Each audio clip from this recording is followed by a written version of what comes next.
This is part 6, the road we all forgot we're driving, why economists, investors, and employers need a new labor market map.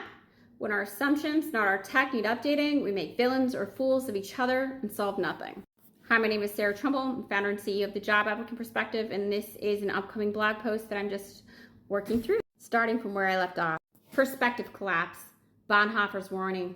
Bonhoeffer's theory was never about lack of intelligence, it was about lack of perspective. When we create systems where one perspective must be excluded, whether it's job seekers, workers, or entire communities, someone or something will inevitably weaponize that blind spot. It's less malice of forethought, more gravitational pull related to the nature of humans. Great harm doesn't come from malice many times, but from ignorance. And that's what's happening now. Platforms optimize metrics around churn, policymakers inherited broken assumptions, journalists amplify the wrong narratives, and in the gap between lived reality and institutional perspective, the hiring market collapsed into chaos.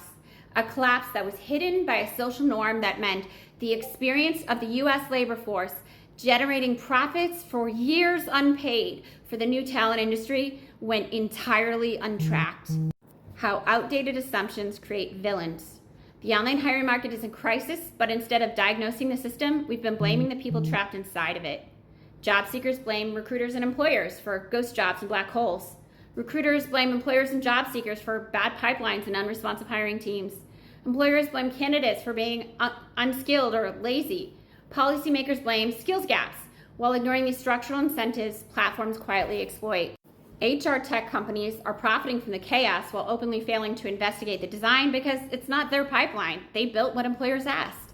Societal blame doesn't actually solve anything. It pulls away from the solve because it says it's your responsibility to shift, to adapt, to adjust, not me. This is anti-capitalistic by its very nature because markets that don't adapt will always fall into dysfunction. And here's the quiet truth. As long as noise is profitable without repercussions, platforms won't have an incentive to change, nor would anyone. A kid not forced to clean up his room because a messy room is profitable might not. More fake postings, more wasted applications. More wasted applications, more churn, more clicks, more activity. More activity, more metrics to sell to investors.